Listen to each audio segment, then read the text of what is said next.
नाजरीन, शोबे उर्दू जम्मू कश्मीर कल्चरल अकादमी उर्दू ज़ुबान व अदब के फ़रोग़ के लिए हमेशा कोशां रहता है।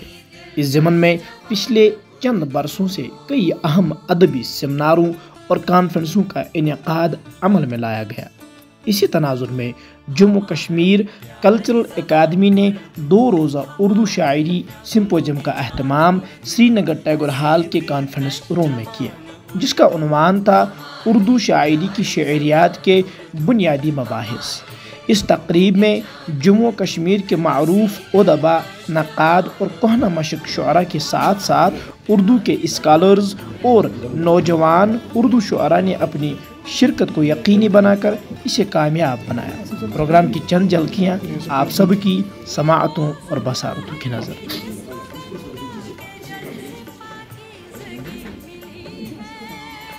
आप सब सोचते होंगे कि जब भी कोई प्रोग्राम मुनक्कद किया जाता है तो उसका उन्वान या तो सेमिनार रखा जाता है, या तो कॉन्फ्रेंस रखा जाता है, या महफिल मुशायरा रखा जाता है। आखिर सिम्पोजियम ही क्यों?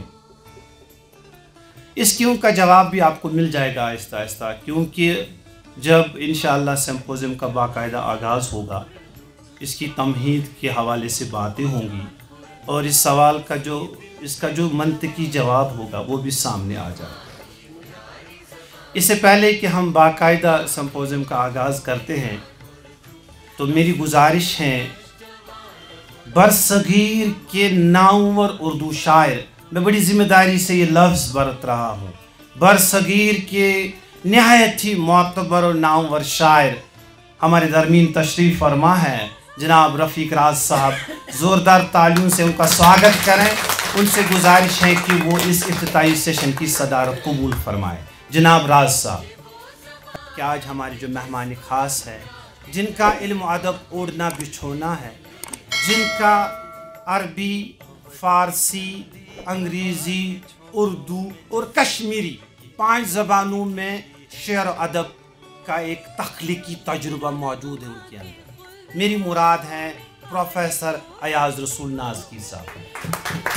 हमारे दरमियान तशरीफ़ फरमा है हमारे एकेडमी फैमिली के हेड।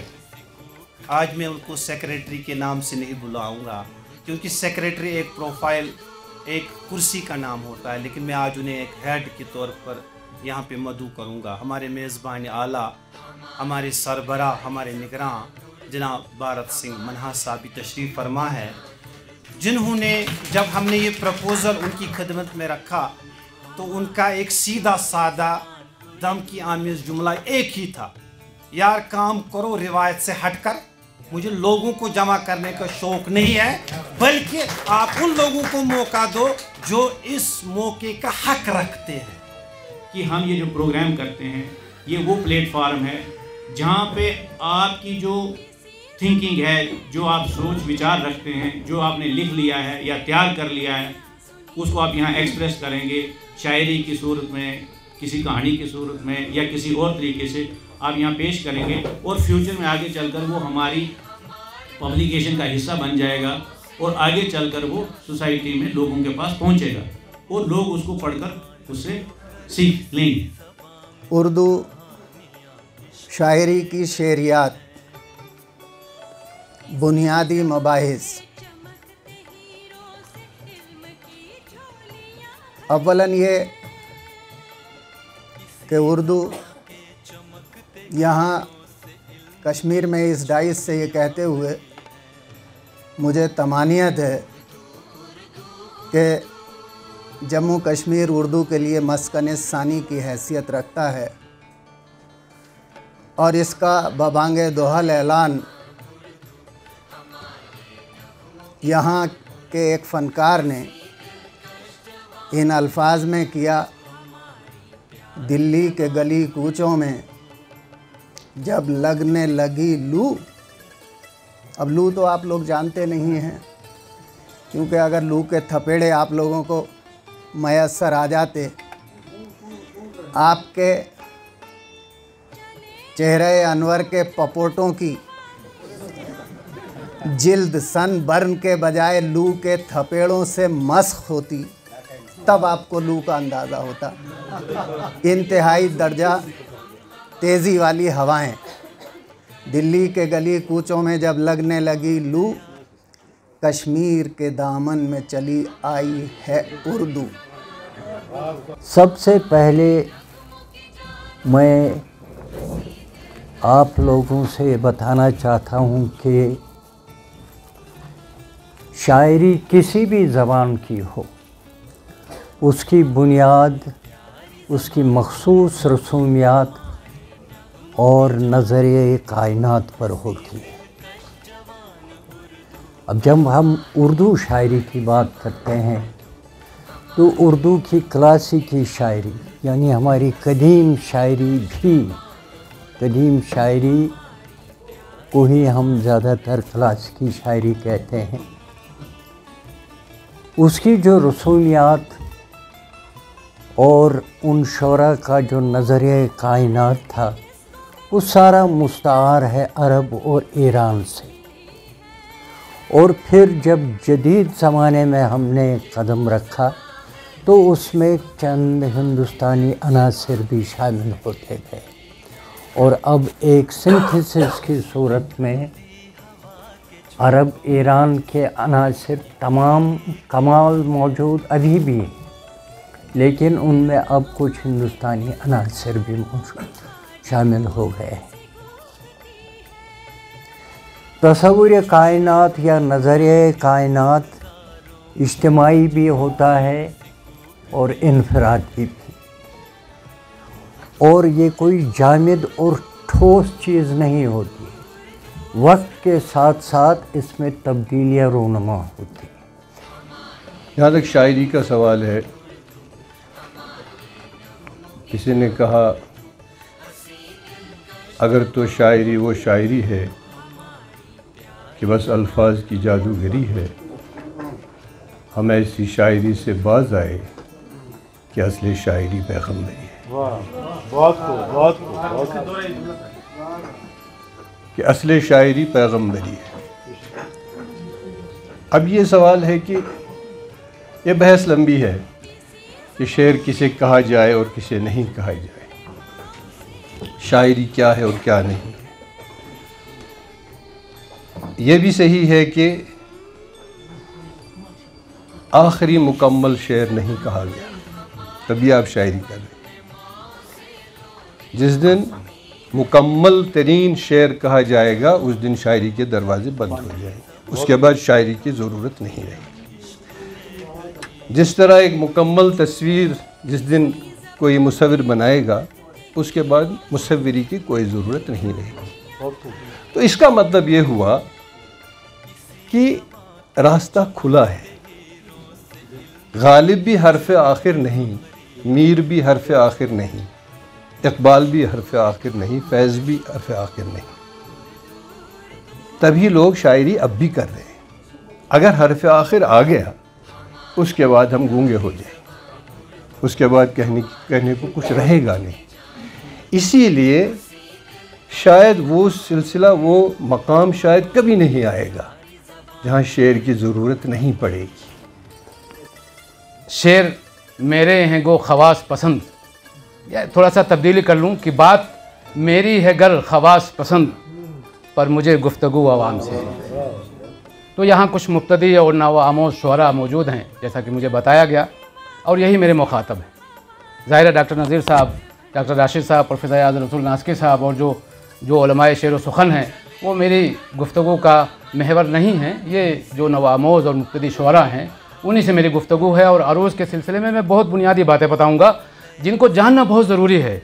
उनके बग़ैर आपके कदम लड़खड़ा जाएंगे, आपके अल्फाज आपका साथ छोड़ जाएंगे, फ़िक्र आपके साथ होगी, लेकिन जो शेरी साख्त है, जो शेर का आहंग है, जो शेर का वज़न है, जो कवाफ़ी के उसूल और रवाबित हैं वो आपके साथ नहीं देंगे।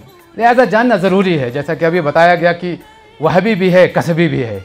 जैसा कि डॉक्टर राशिद साहब ने असातिज़ा और शागिर्दों की जो रिवायत है उसके बारे में आपने इशारा किया, और मुझे मुनव्वर राना का शेर याद आ रहा था उस वक्त कि खुद से चल के नहीं ये तर्ज़ सुखन आया है, खुद से चल के नहीं ये तर्ज़ सुखन आया है, अरे पाँव दाबे हैं उस्तादों के तोहफ़न आया है। शायरी यूं ही नहीं आती है, शायरी वो बुते तन्नाज़ है जो रकीब भी बर्दाश्त नहीं करती है। आप कश्मीरी में, उर्दू में, पहाड़ी में, गोजरी में शायरी करें, कहीं के नहीं रहेंगे। वहदानियत चाहती है शायरी, मुआहिद बनकर आप शायरी कीजिए तो आपके साथ ये रहेगी, अदरवाइज जो नए जो नव आमोज नहीं है बल्कि ताज़ा दम जो है शुरा जो है, अब उनका जहन भी जाएगा कि नहीं, हमें अरूज में बिल्कुल कमाल दिखाना है, शमस कमाल दिखाना है, अरूज में दिखाना है, तब जाकर हम आज़ाद शायरी करेंगे। उसके बाद हम फिर नसरी नज़में लिखेंगे, क्योंकि मैं नसरी नज़मों का भी दिलदादा हूँ, और जो आज़ाद शायरी है, आज़ाद नज़में हैं, और मैंने उस पर एक मज़मून भी लिखा है कि उसका भी आप अपना एक अरूजी निज़ाम होता है। ख़ास तौर पर जब हम नून मीम राशिद की नज़मों का जब हम मुताला करते हैं तो हम देखते हैं कि वहाँ यहाँ शेरों में, यहाँ पर मिसरों का एक और ये बहर में होते हैं, वहाँ पर बंद एक बहर में होते हैं, एक रुकन पर, या ज़हाफ़ात कैसे लेकर या फैज़ तो वो तो है ही। तो ये सिलसिला शुरू जो हुआ है हमारे तसद्दुक़ हुसैन खालिद से, मिराज जी से, और यहाँ पर अख्तर नहीं, बाद में अख्तर ईमान जो हल्का अरबाज जो अदब लतीफ़ से जो शुरू हुआ है, तो अरूज का जानना हमारे लिए ज़रूरी है। फिर आप बगावत करें अरूज से, फिर आप कहें कि नहीं साहब यहाँ पर अरबी में जो ये लफ्ज़ इस तरह इस्तेमाल किया गया है, मेरा जो लिसानी लहजा है, सौती लहजा है, इसको हम इस तरह बदल देंगे। लेकिन पहले वो जानना, बगावत वो कर सकता है जो कि पहले दुरूनी खाना हो। बगावत हम बाहर वो बगोड़े बनकर हम बगावत नहीं करेंगे, हम अंदर जाकर बगावत करेंगे। हम देखेंगे फ़नून लतीफ़ा की दीगर असनाफ ही की तरह शायरी भी मवाद, हैयत, यमानी और सूरत का एक ऐसा हसीन इम्तिजाज है जिसको एक दूसरे से जुदा जुदा करके देखना उसके हुस्न को गारत करना या उसके हुस्न को कमतर करने के मुतरादिफ है। एक के बगैर दूसरे का वजूद समझ से बालातर है। दोनों के इम्तिजाज में ही शायरी का हुस्न और जमाल मुज़मर है। इसी पर उसके महासिन और मायब, बुलंदी और पस्ती का इन्हिसार है। इन्हीं के हसीन इम्तिजाज ही का दूसरा नाम जमालियात। दरअसल हैयत और सूरत के मफहूम में बड़ी वुसात है। इन अल्फाज से मुराद महज ज़बान का इस्तेमाल और अंदाज़े बयान नहीं है, बल्कि ये तनकीदी और फ़लसफ़ियाना इस्तिलाहें हैं जो अपने माना और दायरे में वुसअत रखती हैं। प्रोफेसर सईद एहतशाम हुसैन के लफ्ज़ों में हम हैयत के मफहूम को इस तरह समझ सकते हैं। कोट, हैयत अपने वसी मफहूम में एक तरफ तो वो तरीक़े इजहार है जो फ़नकार इस्तेमाल करता है, और दूसरी जानिब जज्बात से भरा हुआ वो पुरअसर और किसी हद तक मानूस इजहार बयान है जो शायर और सामे के दरमियान राब्ता और रिश्ता कायम करता है। इसमें ज़बान की तमाम आराइश, असर अंदाजी के तमाम तरीक़े, मवाद के तमाम सांचे, हुस्न और लताफत पैदा करने के तमाम ज़रिए, और इन सब से बढ़कर मवाद के साथ हम आहंगी का एहसास दिलाकर एक मुकम्मल फ़नी नमूना पेश करना सभी कुछ शामिल है। की बुनियादी खुसूसियात में मवाद और हैयत की ज़रूरत, अहमियत और इन दोनों की हम आहंगी पर करीब करीब सोच मेरी बन गई मेरा वबा, सोच मेरी बन गई मेरा वबाल, हर तरफ तागूतियों का है उछाल, हर तरफ तागूतियों का है उछाल। क्या कहूँ, कुछ मैं कहने में कह रहा हूँ, कुछ और समझने वाले समझ। मेरी सूरत और भी होंगे बहुत, मेरी सूरत और भी होंगे बहुत जो आप जानते हैं, जिनको अपनों ने किया है पायमाल।